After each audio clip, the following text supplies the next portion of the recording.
మరి శ్రీశైలంలో ఏ విధంగా అయితే ఉందో నందీశ్వరుడు ఇక్కడ కూడా ఆ విధంగానే ఉంది. మనం చూస్తూ ఉన్నాము. చాలా చక్కగా మరి సినిమాగా కూడా కొంచెం చెప్పాలి నందీశ్వరుని గురించి. దగ్గరికి రండి మరికి చెప్పడానికి సరే. మరి మనం చూస్తున్నాము చాలా చక్కగా సినిమాలతోటి మరి చాలా చక్కగా మన శిల్పకారులు మరి ముగ్గులతో పాటు మనం నందీశ్వరుని చూస్తున్నాము. ఎంత పెద్దగా ఉందంటే అంత పెద్దగా ఉంది. ఒకసారి మరి ఈ నందీశ్వరుడు ఈ మధ్య కాలంలో మరి స్థాపించారు. అప్పటి నుంచి తెలియదు. తెలిసిన వారు ఉంటే పూజారి గారు ఒకసారి ఒక్క నిమిషం. ఈ నందీశ్వరుడు మొదటి నుంచి ఉందా మధ్యలో నిర్మాణం చేయబడిందా? మొదటి నుంచి ఉందా మధ్యలో? మరి ముందు చిన్నగా ఉండేనా? చిన్న ఉండే ఫస్ట్ చిన్న ఉండే ఒక దాత అని. మరి లింగంపేట్ మహేష్ తో మన కెమెరామెన్ లింగంపేట్ మహేష్ తో ఉన్నాము. ఎందుకంటే చాలా దగ్గర ఎవరైనా వీడియో తీయాలంటే అందుబాటులోకి రారు. మరి చూస్తున్నాం నందీశ్వరుని దర్శనం చేసుకున్నాము. చూడండి పాలమూరు జిల్లా జడ్చర్ల మండలం మరి దుందుబి వాగుబడిన వేసిన మీనాంబరేశ్వర ఆలయం దగ్గర మనం ఉన్నాము. మరి అదే విధంగా లోపలికి వెళ్ళే ప్రయత్నం చేద్దాం. నందిదాత అయ్యవారిపల్లి సర్పంచ్ నందిదాత అయ్యవారిపల్లి శివప్రసాద్ మరి అయ్యవారిపల్లి మరి ఎన్ని జన్మల ఎన్ని నోముల పుణ్య బలము వారు శివకుమార్ మరి శివకుమార్ గారు ఈ నందిని దాతగా మనం అదే విధంగా లోపలికి వెళ్దాం. ఇక్కడ చూస్తే మనం శివాలయ దగ్గర వెళ్తున్నాం.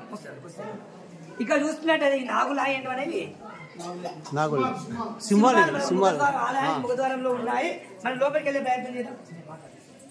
మరి లోపలికి వెళ్తున్నాం. మనము ఇప్పటి వరకు ముందుగా త్రైస్తంభం దర్శనం చేసుకున్నాము. ఆ తర్వాత నందిని దర్శనం చేసుకున్నాము.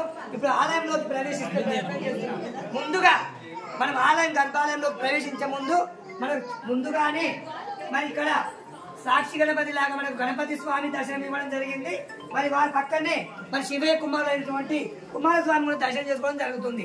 మరి శివాలయం ముందుగా మరి ఆలయానికి కుడివైపున మరి సాక్షి గణపతి అదేవిధంగా కుమారస్వామి చూస్తున్నాము.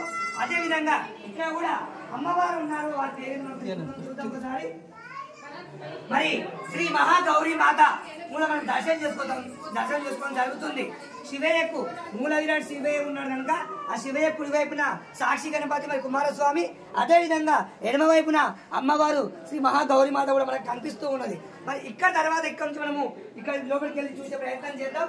మనం చూస్తూ ఉన్నాము. మరి ఆలయం దగ్గరికి మనం పూజారి పర్మిషన్ తోటి, ఎందుకంటే కొంచెం చూపించాలి కనుక వారి పర్మిషన్ తీసుకొని లోపలికి వెళ్ళడం జరుగుతుంది.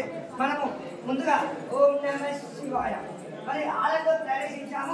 స్వామి మనం చూస్తూ ఉన్నాం. ఇప్పుడు ఎక్కడ లేని విధంగా కొంచెం భక్తులు ఇక్కడ గ్రీన్ కలర్ మనం చూస్తున్నాము.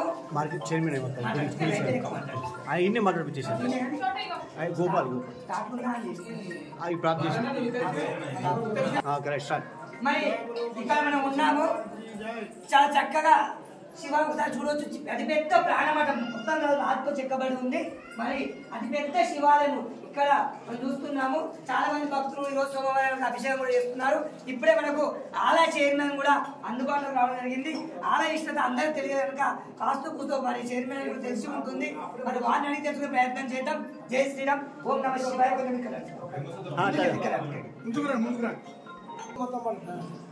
కొంచెం దగ్గర కొంచెం ఎక్కికుండా మొత్తం పానవాట మొత్తం వస్తుంది.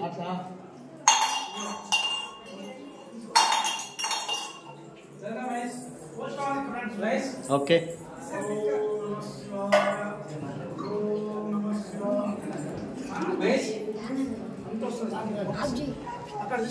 Okay right start. నమస్తే ఎందరో మహానుభావులు అందరికీ నా వందనాలు. యూట్యూబ్ ఛానల్ స్వాగతం సుస్వాగతం. పాలమూరు జిల్లా జడ్చర్ల మండలం మరి ఇక్కడ దుందుబి వాగుబడి వెలిసిన అతి పురాతనమైన శివాలయం దగ్గర మనం ఉన్నాము. మరి ఇప్పుడే ఆలయ చైర్మన్ కూడా అందుబాటులోకి రావడం జరిగింది. మరి వారి పేరేంటి, ఆలయ విశిష్టత ఏంటి, వారికి ఏమేమి కార్యక్రమాలు చేస్తుంటారు, ఇలాంటి కార్యక్రమాలు నడుస్తాయో మనం తెలుసుకునే ప్రయత్నం చేద్దాం. నమస్కారం సార్. ఎందరో మహానుభావులు స్వాగతం సుస్వాగతం. మీ పేరేంటి కొంచెం గట్టి చెప్పండి. ఓకే.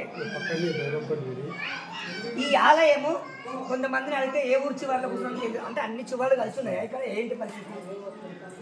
గతంలో నెక్కొండ గ్రామ పంచాయతీ అమ్మపల్లి డివిజన్లో గ్రామ పంచాయతీలు విడిగా కావడం వల్ల పురగడపల్లికి అనేది వాళ్ళు అంటున్నారు.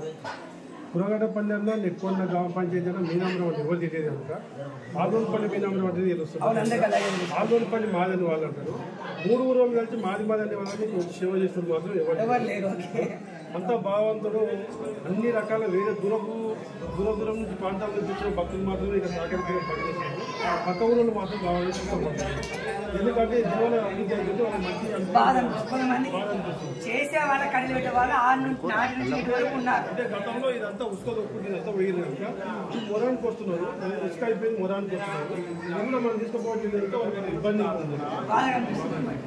ఇప్పుడు నేను పాలమూరు జిల్లా జడ్చర్ల మండలం ఈ గ్రామ పంచాయతీ ఏదని చెప్పాలి. ఇప్పుడు నేను ఏ గ్రామ పంచాయతీ మీనామరమే గ్రామ పంచాయతీ. ఏ గ్రామం ఎవడే గ్రామ పంచాయతీ మీనామరం అనేది చాలా కూడా తెలుసు. మీనం ఏ గ్రామ పంచాయతీ ఆ ఊరు గ్రామ పంచాయతీ 3 సర్పంచ్ వాళ్ళు అనుకోవడం. మేము ఒక ఊరు పేరు చెప్పి వాటితో నిశ్చితం కాలేము. మేము ఎంతసేపు ఉన్న దేవాలయం అభివృద్ధి గురించి మా ఊరు కూడా పక్కనే అన్ని ఊళ్ళ కంటే మా ఊరు మా బైరంపల్లి నిర్జిల్ మండలం. ఇది ఉన్న జడ్చర్ల మండలం. ఇక్కడ సేవ చేసే మాత్రం ఎక్కువ శాతం. మరి ఇక్కడ ఈ ఆలయం అంటే ప్రతి దగ్గర ఆలయం ఉంటుంది అని వెలుగులో కొన్నిసార్లు వస్తుంటుంది. అంటే కొన్ని పురాతనమైన ఆలయాలు ఉంటాయి. ఈ ఆలయంలో దేవుడు ఉన్నాడు అని అంటే ఎప్పటి నుంచో ఉన్నాడు కానీ వెలుగులోకి ఎప్పుడు వచ్చింటారు. ఏ దమ్మున వెలుగులోకి వస్తుంది కదా, ఈ వెలుగులోకి రావడం కారణం ఎప్పుడు? 2017లో అనుకున్నాం. ఏమనుకున్నాం అంటే ఎక్కడెక్కడో దూర ప్రాంతాలకు పోయి స్వామివారికి మన తోచిన సహాయం అంటే మనం డెవలప్మెంట్ సహకరించుకుంటూ దర్శనం చేసుకుని వస్తున్నాం. మన పురాతనమైన దేవాలయం ఊరు పక్కన ఉంది. ఇది ఎందుకు డెవలప్మెంట్ చేయాలని ఆలోచిస్తున్నా చుట్టుముట్టు ఒక 15 విలేజ్ల ఊరికి 2 లెక్కలు తీసుకొని కమిటీ మెంబర్లు చేసుకొని ఇక్కడ పెద్దల సహకారంతో వాళ్ళందరూ కలిసి నన్ను ఒక చైర్మన్గా ఎన్నుకున్నాను. ప్రతి సంవత్సరం ముందుకు సాగుతున్నాం, డెవలప్మెంట్ చేసుకుంటూ వెళ్తున్నాము. కొంతమందికి ఇబ్బంది అయిపోయి కొంతమంది రాలేకపోయారు. కొంతమంది భక్తులు కమిటీ మెంబర్లు రాకపోయినా కొత్త వాళ్ళు వచ్చి ఎంకరేజ్ చేస్తున్నారు. బాగా ముందుకు సాగుతుంది. కాకపోతే భక్తుల సహకారమే కాకుండా ప్రభుత్వ పరంగా గత ప్రభుత్వం కానీ ఇప్పటి ప్రభుత్వం కానీ ఏ ప్రభుత్వం కానీ ఇక దేవాలయ అభివృద్ధికి 1 రూపాయి కూడా నోచుకోలేదు. ఎమ్మెల్యే సొంత డబ్బులు కానీ ప్రభుత్వ పరంగా కానీ ఎందుకు నోచుకోలేదంటే ఏ ఊళ్ళో పోయిన వాగ్దానాలు ఇస్తే ఉంటుంటే ఓట్లు పడతాయని ఆలోచన ఉంటుంది. ఇక్కడ ప్రస్తుతానికి ఊరు లేదు. ఊరు లేనప్పుడు ఎన్ని లక్షలు ఇచ్చినా మనకు ఓట్లు పడనే ఉద్దేశం ఉంది వాళ్ళకి అంతే. దానికి ఇంకొకటి స్వామివారికి ఎవరన్నా ఆయనకు బాకీ ఉన్న వాళ్ళే బాకీ తెచ్చుకొని ఇక్కడ వస్తారు. వాళ్ళు బాకీ లేదేమో వాళ్ళ డబ్బులు స్వామికి అవసరం లేదేమో.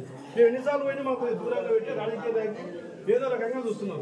అంతా వాళ్ళు ఇవ్వకపోయినా భక్తుల సహకారంతో ఇంత పెద్ద కార్యక్రమం ఇంత డెవలప్మెంట్ కార్యక్రమం చేస్తున్నాం.